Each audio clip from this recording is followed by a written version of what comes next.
I'm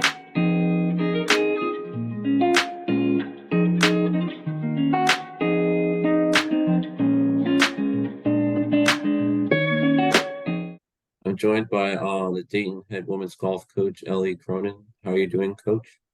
I'm good. How are you? Good. Tell me, how has your season been going for so far? Yeah, season's been going well. We kind of hit the ground running with a little bit of a coaching change and them reaching out for me to start coaching this year. But it's been busy, very productive, and got a couple more here coming up back to back to back, and then fall season usually flies by, so it'll be over before we know it. Yeah. So I know you're in your first season, as head women's golf coach at Dayton. So, what is it like being a new, college golf coach, and also, being from Dayton, Ohio? What does it mean, be back at your alma mater as, the head women's golf coach? Sure. Being a coach wasn't something that I ever really Mhm. aspired to be. I think a lot of people have that dream. I, thought about it from time to time, but that was never really what I thought my, life path would be. Um, but opportunity presented itself and it felt like a right fit. Um, and then the icing on top was the fact that it was for Dayton. I don't know that I would do it for anyone else, but it's really special for me to be back. It's been pretty pretty cool to walk on campus and see all the differences, even though I was there only a couple years ago. But I think the best part is just the familiar faces that you see. It's been I'm a couple years removed, but you recognize all the trainers, all the athletic trainers, everyone in the athletic office, and it's been really nice. So you've just been a head coach for a short time. What has your experience been like being a head coach? What have you learned so far being a head coach? I have learned it's a lot more work than you think. I think there's a lot of administrative work on the back end that me as a player, I was completely naive to. But it's like teachers, it's like nurses. I mean, it's every job, but definitely learned to gain a little bit more respect for those head coaches, and also the assistant coaches usually do a ton of that type of work as well. In terms of the players, I think I've learned just everyone is so different, and especially with golf that we can run a practice not like we're doing 2-3 hours of drills on the basketball court. It can be super individualized, and I think people learn a little bit differently. So stuff like that would be using different keywords, using different thoughts for a swing thought to get one to click with the right person. So it's been a lot of wordsmithing, of learning kind of how they work, and then seeing what clicks and rolling with it. You were talking about how your assistant coach does a lot of work. I know I was talking with, I believe it was the Memphis head coach, and she didn't have a assistant coach, and she said it was just doing it on her own. So then she got a assistant coach this season. But what relationship do you have with your assistant coach? What roles and responsibility does your assistant coach have? Yeah, super cool that I'm kind of well connected with UD in general, but my assistant coach is a grad student. She's in her 6th year. We actually played 2 years together on the team. It just happened to work out that she had another year left of school.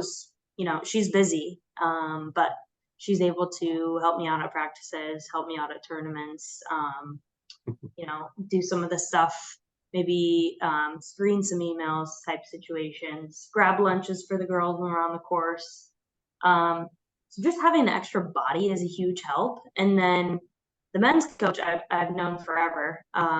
He's been around, so he has been just an absolute godsend of, I can hit him with 10, 20 questions a day, and he's more than willing to help. And then he also joined us for a tournament a couple weeks ago. And just to have an extra body walk with players, like trying to walk with 6 people in a day can get tough. And then you throw in, got to go get someone water, got to go grab lunches, take the cart out, deliver them. I mean, you lose an hour of time. So to have, an extra person there to be able to do kind of some of those smaller tasks, but at the same time, like provide them some great advice. I think it's been really cool for Sarah and I to both kind of be from the UD program, and then she has the relationship of just playing with them, last year. So you're from Dayton, Ohio. Did you always know you wanted to go to Dayton and play for the Flyers, or were you not sure?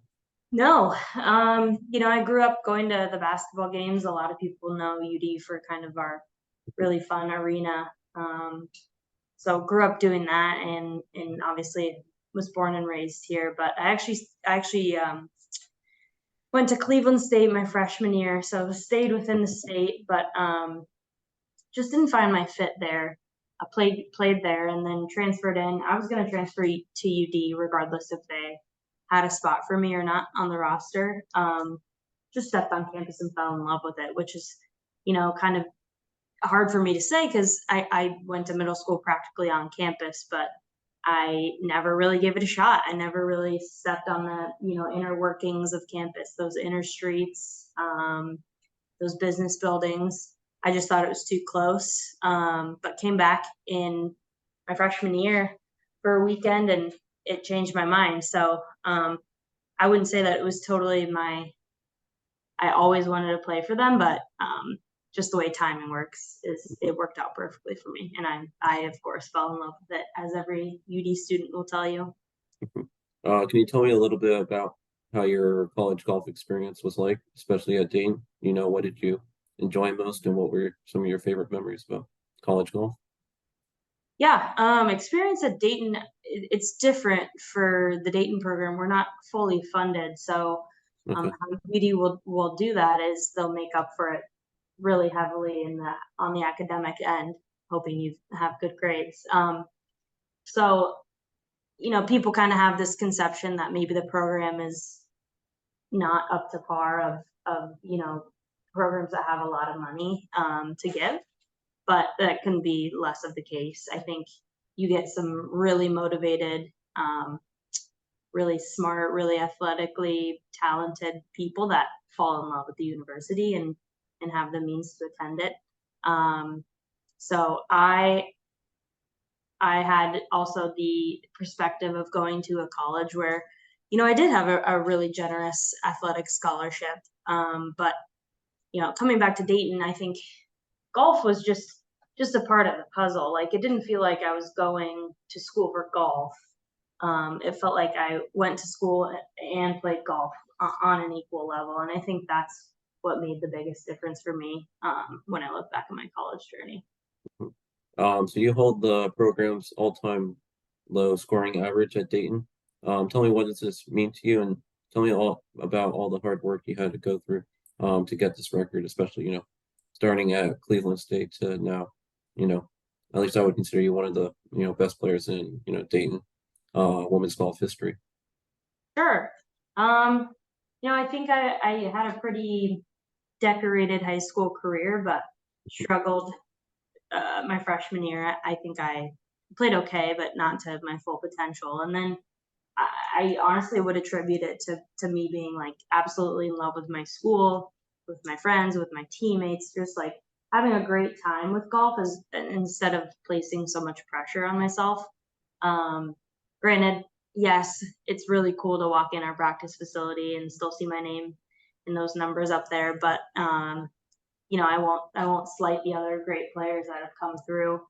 My season got gypped in 2020 due to the pandemic, so I have a couple rounds missing from that, as well as also being a transfer. So um, we've had some. Sarah, my assistant, probably would have come really close, but yeah, I'm not gonna lie, it is kind of nice to walk in and see that, but without a doubt, one of the girls I'm coaching now, out of 9, I wouldn't doubt if one or two of them start to sniff that record. So with every coach I interview, we have to, talk about your start in the game. So how did you get started playing golf? What age did you begin playing, and what are some of your early golfing memories, you had growing up? Sure. I kind of played every sport. I dabbled, in everything in soccer, basketball, track, volleyball, golf, tennis. And then as I got older, I kind of started to hone in a little bit more on basketball and tennis and golf. And then I was getting ready to go to high school. My dad mentioned that, hey, like, I think it's wise for you to play golf. You're pretty good because tennis and golf are in the same season in Ohio for girls. So kind of took his word for it. I would say, if we really had to crunch the numbers, it'd be sometime playing summer in the summer when I was 8, 9 years old, and then right before high school, started to take it really seriously, and really glad I made the decision to play golf over tennis. But it was a lot of summer golf. You hate it at first as a kid, and then you hit a good one and you're hooked. So tell me about, junior high school golf growing up for you, and also you grew up in Ohio, so, tell me what you did for, golf in the winter, or in the winters, did you mostly, take time away from the game? Yeah, junior golf was really fun. We have about 4 courses within a couple miles from each other. So, uh, you start to play with the same people over and over again in junior golf, and you make friends really quickly because of that. And then, a lot of the local tournaments will be held at these golf courses, and that's how you make your friends. Those are the memories that, NCR is one of UD's courses that we play at. I have a million friends, junior golfers, that have gone on to play at, Xavier, Penn State, Purdue. So those are the memories there. And then Ohio, yeah, it gets tough. Like I said, I played basketball as well, so kind of the priority shifted in the winter to basketball, but still kept up with, lessons and stuff like that. My swing coach, Kevin Jones, had an indoor facility that was about 45 minutes away, and every couple of weeks we'd go get tuned up, and then yeah, you pretty much call the season around October, and then you fire it back up in March. So you've pursued many careers, after your time at Dayton before, this year becoming a college head coach. So, you pursued a marketing career at the UHL agency. Can you tell me about your marketing career, and also can you tell me what the UHL agency is? Yeah. So the Yule Agency is a insurance Okay. agency here in Dayton. A cool connection about UD with them is that um, Bill Yule played basketball for the Flyers. He went on to play in the NBA, and then his son took it over. And they have family members that work there. And then Bill's son, Brady, is a walk on the Dayton basketball team right now. I believe he's a junior, but a lot of connections there. I studied marketing in college, so like I said, March 2020, school kind of shut down, finished online, and then started applying to jobs.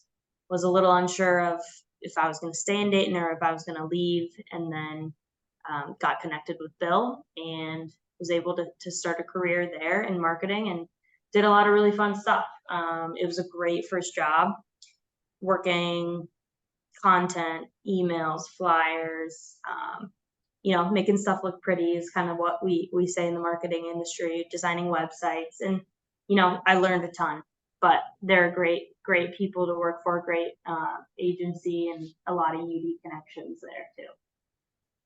You've also worked as a strategic account coordinator, at Chem Station in March, and you started in March of 2022.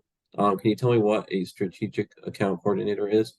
How you ended up in this role, and just generally what this role was like for you. Yeah, so that transition kind of looked like, um, I'd been in marketing for a little bit and was just kind of looking for a little bit more. I just, bought a house, and I was kind of hoping to make some moves in my career, on up the ladder. Again, found this job. It's Chem Station, so we make and manufacture like industrial soaps for floor wash or floor soap, truck wash, degreasers. and we're headquartered here in Dayton. So that's where I started. A strategic account is the equivalent of a national account. So ChemStation is a franchised company. We've got 63 locations across the U.S. And so when a prospect aligns with those manufacturing centers we've got, that's what a national opportunity would look like, aka a big customer on a larger scale. So that's the team I work on. We're a small team, but yeah, I'm still with that company, so able to do both. Sales can be kind of flexible, and they've been really awesome on my flexible hours and making both work. So it's definitely been a large workload, but I'm young and I enjoy being busy. So days, look like selling soap in the mornings and being a golf coach in the afternoon. So tell me, how do you balance your, strategic account coordinator role and, your college golf head coach role? And, tell me how you ended up as, a college golf head coach. Did you always want to be a college golf head coach, or did the opportunity just come up for you? Yeah, I mean the balance is not gonna lie, it's tough. I like to take some time in the morning to, go for a run, go work out and clear my head before my day kind of gets chaotic. But I don't think it would work for any other sport. I think golf is so individual that, these girls can practice on their own. I'm typically there, but like if needed, they could do that. Workload, get into the office early. And then when the girls' classes are over around 3 p.m., we have practice for a couple of hours. And then when we travel, those days are just pretty hectic. You come back, sit in the hotel room, and you check your emails for the other job. But they've been great in understanding that it's a busy life, but they do what's expected out of them plus more.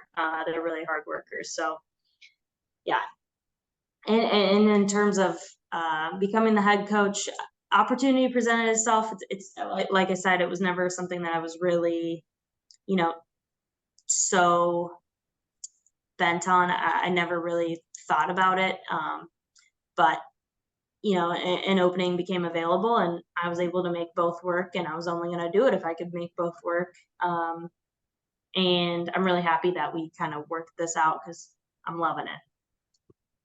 So your team just competed at Butler's tournament. They completed the tournament on Tuesday, and I know your team goes to Toledo's tournament on they start on Monday.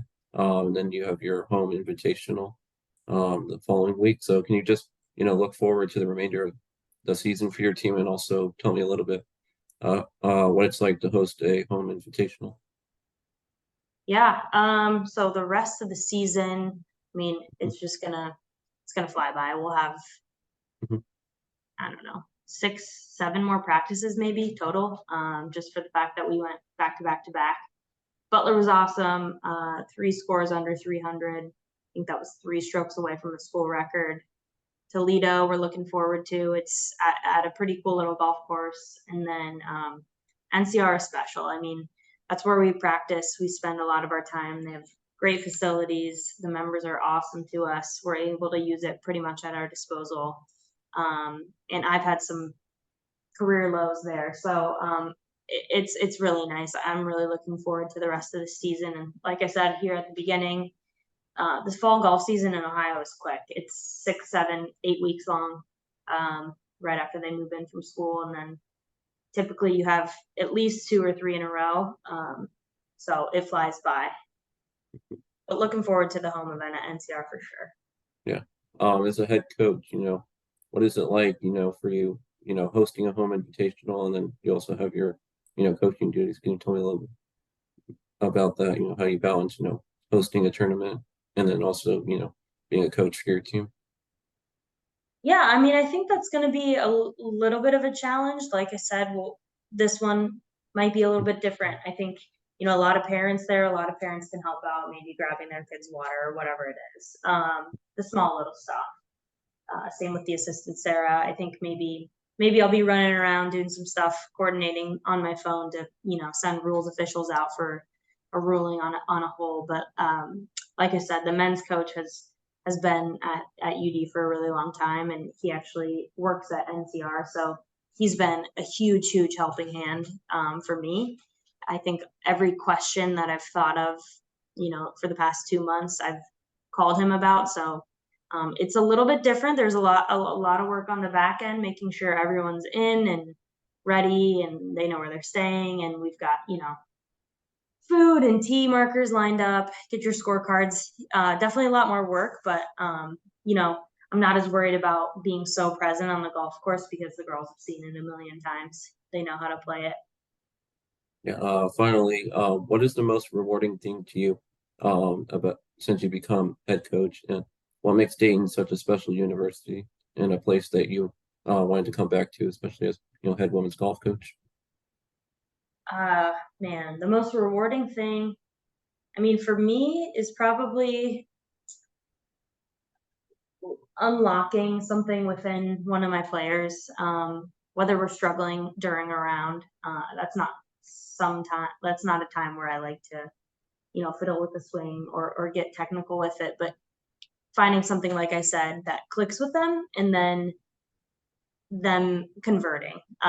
Or it's what we worked on in practice a couple days before, and we've put ourselves in a situation where we need to hit a low shot or we need to hit a quarter swing, and we just practiced that the day before. Player converts, hits the green, makes birdie. We look at each other, we smile. It's that type of stuff that's really rewarding. And then your other question, what makes Dayton so special? You would be surprised how this answer gets brought up every single time it's asked to someone, but the community is unlike anything I've ever seen. It's a small enough school. It's not, a big school like for us in Ohio, like Ohio State, but it's also not, like a smaller university with a couple thousand students. It's the perfect size. Campus actually is the perfect size as well. You're walking around, and whether you know the person or not, you've seen them before. And then everyone comes together as one. I mean, Dayton strong after some tragedies we've had in the past couple of years. And then the athletic department as a whole does a great job in bringing us all together. It's not necessarily, one sport. It's all of our athletics together. And it really hit home when I accepted the position. And like I said, all those familiar faces in athletics, athletic trainers, strength coaches, other coaches, kind of remembering you while being there and welcoming you back in with open arms. It's something you can't put into words, but UD is really, really special.